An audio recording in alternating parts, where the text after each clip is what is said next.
নমস্কার বন্ধুরা, সকলকে আমার চ্যানেলে স্বাগত। রাজ্যের সমস্ত ধরনের সরকারি কর্মচারী এবং পেনশনারদের ডিএ সংক্রান্ত বিষয়টি এই মুহূর্তে সুপ্রিম কোর্টে বিচারাধীন অবস্থায় রয়েছে এবং সুপ্রিম কোর্টে এই মামলাটির শুনানি শেষ হয়ে গেলেও এখনও পর্যন্ত রায়টি প্রদান করা হয়নি, রায়টিকে রিজার্ভ রাখা হয়েছে। এখন এই ডিএ মামলার রায় নিয়ে এই মুহূর্তে একটি অত্যন্ত বড় খবর সামনে এসেছে। কী সেই খবরে কী বলা হয়েছে আজকের ভিডিওতে বিস্তারিতভাবে আলোচনা করব।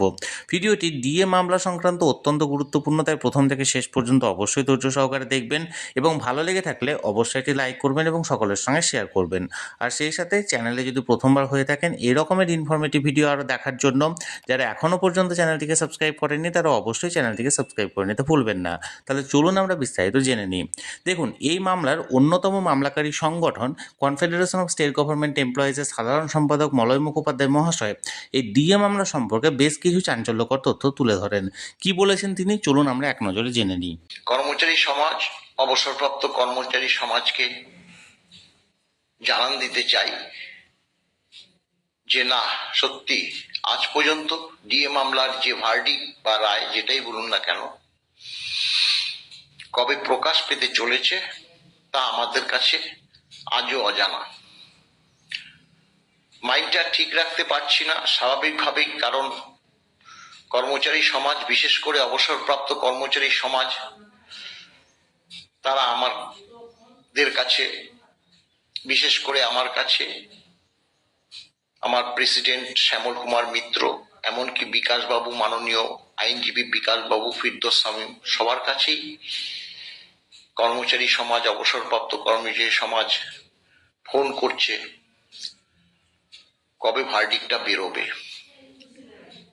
দেখুন, সত্যি কথা, 10 বছর ধরে ডিএ মামলা আমরা লড়াই করে শুনানি শেষ করেছি।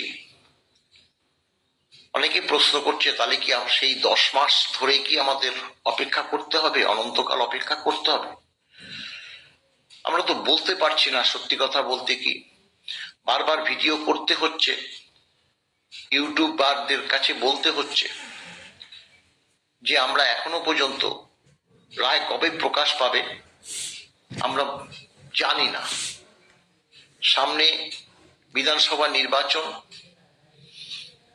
কারণ এখন ভার্ডিক্ট বেরোলেও তার একটা নির্দিষ্ট সময় দেবে। সেই সময় কি যদি একদম ভোটের মুখে পড়ে, সেখানে সরকার সেটা ইমপ্লিমেন্ট কতটা করবে বা করতে পারবে সেটাও তো সত্যি অজানা। ডিএ মামলা, দেখুন, আপনারা সকলেই জানেন যে আমাদের এই মামলা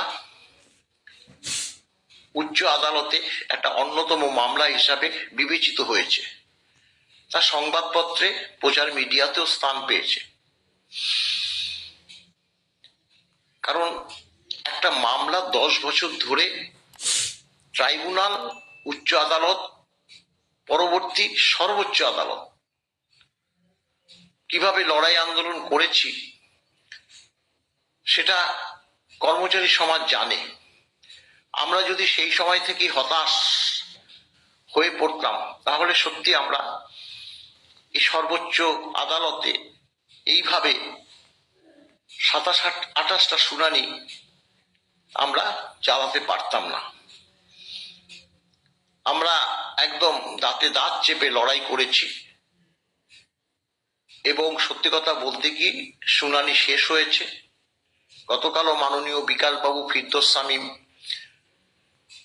তাদের সঙ্গে দেখা হয়েছে, কথাবার্তা হয়েছে।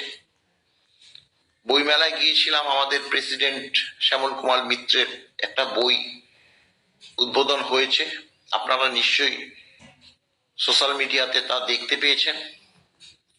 সেখানে বিকাশবাবুও বলেছে তার কাছেও অনেকেই এই ডিএ মামলা রায় কবে প্রকাশ পাবে তা জানতে চাইছে। এখন আবারও বলবো, বিশেষ করে অবসরপ্রাপ্ত কর্মচারী সমাজের কাছে, তারা আমাদের কাছে কান্নায়ও ভেঙে পড়ছে। বিশ্বাস করুন যে মলয়বাবু, আমরা কি আর জীবদ্দশায় ডিএটা পাবো না? তার কি উত্তর আছে আমাদের কাছে বলুন? কোনো উত্তর নেই। আমাদের দেশের সর্বোচ্চ আদালত গণতান্ত্রিক নিয়ম অনুসারে বিচার হয়, বিচারের পরে রায় প্রকাশ পায়। রায় নিশ্চয়ই রিজার্ভে থাকে, অনেকটাই রিজার্ভে থাকে। একটা শোনা গেছে নির্দিষ্ট সময়সীমাও আছে, 3 মাস, পরবর্তীকালে আরো নাকি 2 সপ্তাহ সময় বিচারক দিয়ে থাকে, মানে প্রধান বিচারক দিয়ে থাকে, যে এর মধ্যে প্রধান বিচারকের মানে নলেজে আছে এই ডিএ মামলা, সেটা আমরা জানি। তিনিও যদি একটু উদ্যোগ নেন, আমরা কোনো লিখিত আবেদন করব না, আমরা সর্বোচ্চ আদালতের উপরই ভরসা রাখছি যে তারা নিশ্চয়ই প্রকাশ করবে। হ্যাঁ, আমরা অনেকেই বলছে যে এই রায় একটা বিশেষ মাত্রা পাবে, কারণ দেশের যে all India consumer price index অনুসারে যে সরকারি কর্মচারীদের ডিএ অর্থাৎ ডিয়ারনেস অ্যালাউন্স, ডিএ কথাটারই অর্থ ডিয়ারনেস অ্যালাউন্স। দেখুন, মহার্ঘ ভাতা, অনেক ভাতা আছে, আমরা কোনো ভাতা নিয়ে কিন্তু মামলা করিনি যেগুলো কেন্দ্রীয় সরকারের কর্মচারীরা পায়। আমরা এই মহার্ঘ ভাতা, জিনিসপত্রের যে দাম দিনের পর দিন বৃদ্ধি পাচ্ছে এবং ওষুধপত্র কি জিএসটি দিয়ে কি কমিয়ে দিয়েছে, তার তো প্রভাব আমরা দেখতে পাচ্ছি না। আমরা তো ওষুধ কিনি, তাহলে কি হবে? একজন সরকারি কর্মচারী সারাটা মানে প্রায় কেউ 30 বছর, কেউ 40 বছর সরকারের সেবা দিয়েছে, তারা শেষ জীবনে তাদের যে আইনি অধিকার সেটুকু পাবে না।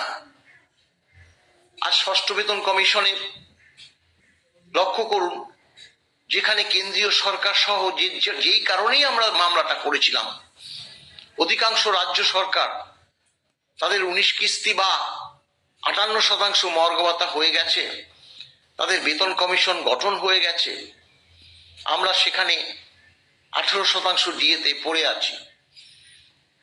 এই ষষ্ঠ বেতন কমিশনের ডিও যদি একবারে এই রাজ্য সরকার, আমাদের রাজ্যের সরকার 2-3 কিস্তি একসঙ্গে দেয়, তাহলেও তো অনেকটা সুরাহা হয়। দেখা যাক, আজ